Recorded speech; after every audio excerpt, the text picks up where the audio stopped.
बेटा हमने क्या रिवाइज किया, प्रेसिडेंट डिस्कस किया था। Now just have a look. बेटा Indian president is see act as a head of the state, means हमारी कंट्री का हेड कौन है, प्रेसिडेंट है। इंडिया में जो भी डिसीजंस हैं कंट्री के वो प्रेसिडेंट ऑफ इंडिया के नाम पे लिए जाते हैं, and he is also considered as your first citizen of India. हमने बेटा डिस्कस किया कि हमारे प्रेसिडेंट जो है यूनियन एग्जीक्यूटिव का पार्ट है। यूनियन एग्जीक्यूटिव हमारे आर्टिकल 52 से 78 के बीच में आता है, जो कि इंडिया के part 5th of Indian constitution में आता है। यूनियन एग्जीक्यूटिव में कौन कौन आता है, we have president of India, vice president of India, prime minister of India, council of ministers as well as attorney general of India. Fine. No हमने बात डिस्कस की प्रेसिडेंट के इलेक्शंस की। हमने क्या डिस्कस किया कि सर पहली बात की हमारी कंट्री में प्रेसिडेंट के इलेक्शंस हैं, वो उसके अंदर हम लोग means people of India not directly participating, तो we are saying that the president of India is indirectly elected by people of India. तो इन पीपल ऑफ इंडिया जो है इनडायरेक्टली पार्टिसिपेट कर रहे हैं, तो इट मीन्स हमारे बिहाफ पे कौन पार्टिसिपेट कर रहा है, तो वी हैड डिस्कस्ड दैट कि हमारे प्रेसिडेंट ऑफ इंडिया के इलेक्शंस में elected member of parliament, it means MPs of Lok Sabha, MPs of Rajya Sabha are participating, as well as state legislative assembly members, means MLAs of all state assemblies, even the union territories, Delhi और पुडुचेरी की union territories के MLAs भी elected member participate कर रहे हैं। We are using word elected member, it means no nominated member. कोई भी जो नॉमिनेटेड मेंबर है, ताकि वो पार्लियामेंट का है या फिर वो आपका स्टेट लेजिस्लेचर के हैं, कोई भी नॉमिनेटेड मेंबर आपके पार्टिसिपेट नहीं करेंगे प्रेसिडेंट के इलेक्शंस के अंदर। As well as we have discussed that any doubt with regard to the election of president of India will be listen as well as discussed by inquired by Supreme Court of India, और उसके ऊपर जो भी Supreme Court of India decision लेगा वो क्या होगा, final होगा। हमने इसमें यह भी डिस्कस किया कि प्रेसिडेंट ऑफ इंडिया के जो इलेक्शन है करवाता कौन है, इलेक्शन कमीशन कराती है। इलेक्शन कमीशन क्या है, इंडिपेंडेंट बॉडी है, जो कि कौन से आर्टिकल में आती है, आर्टिकल 324 ऑफ इंडियन कॉन्स्टिट्यूशन में आती है। इलेक्शन कमीशन वैसे एक हमारी इंडिपेंडेंट बॉडी है जैसे कि हमारी Indian judiciary, UPSC and even our CAG कहना ही है।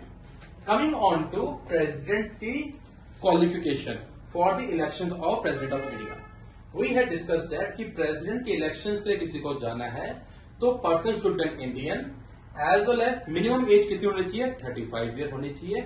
हमने ये भी डिस्कस किया a person should be qualified for the election of Lok Sabha, as well as a person should not hold any office of profit under union or state government के अंदर। इसी respect में हमने अपने प्रेसिडेंट्स को discuss किया।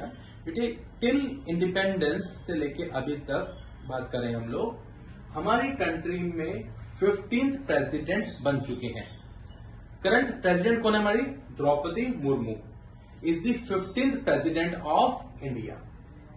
First president कौन थे हमारे, डॉक्टर राजेंद्र प्रसाद, जो कि ओनली प्रेसिडेंट ऑफ इंडिया थे जो कि ट्वाइस इलेक्टेड हुए, मीन्स 2 बार इलेक्टेड हुए, जो कि 1952 से 62 तक रहे ना। हमने ये भी पॉइंट डिस्कस किया ऐसे कौन से प्रेसिडेंट है जो कि अपने ड्यूरिंग ऑफिस ऑफ टेन्योर में इनका डेथ हो गई। तो हमने कहा ऐसे 2 प्रेसिडेंट थे हमारी कंट्री में जिनकी during their office of tenure death हुई। पहले से जाकिर हुसैन, डॉक्टर जाकिर हुसैन एंड फखरुद्दीन अली अहमद।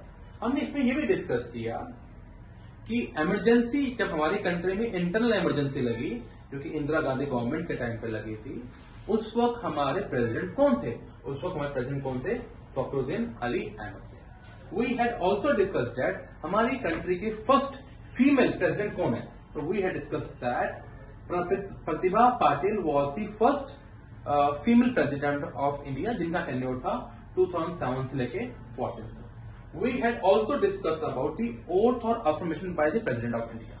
जो भी पर्सन प्रेसिडेंट के लिए इलेक्ट हुआ वो ओथ लेते हैं ऑफिस में जाने से पहले। तो प्रेसिडेंट ऑफ इंडिया को ओथ दिलवाता कौन है, प्रेसिडेंट ऑफ इंडिया को ओथ दिलवाते हैं हमारे चीफ जस्टिस ऑफ इंडिया।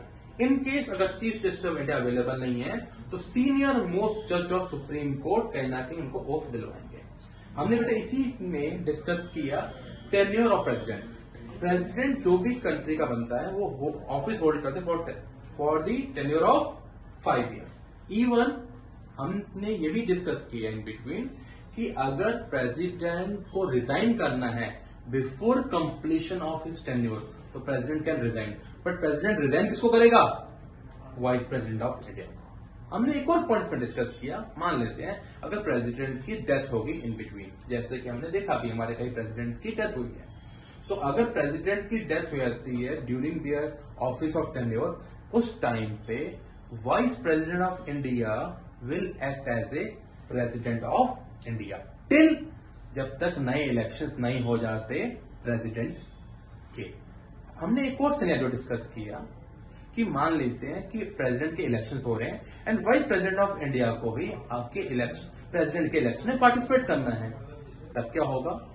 उस टाइम पे हमने डिस्कस किया कि वाइस प्रेसिडेंट ऑफ इंडिया को रिजाइन करना पड़ेगा and vice president of India जब हमारे प्रेसिडेंट के इलेक्शंस के लिए पार्टिसिपेट करेंगे उस टाइम पे जो प्रेसिडेंट ऑफ इंडिया की पोस्ट को कौन फुलफिल करेगा? Chief justice of India will act as a president of India till the new president is elected. Thank you. बाकी सब चीजों को हम लोग नेक्स्ट अपने क्लासेस में डिस्कस करेंगे।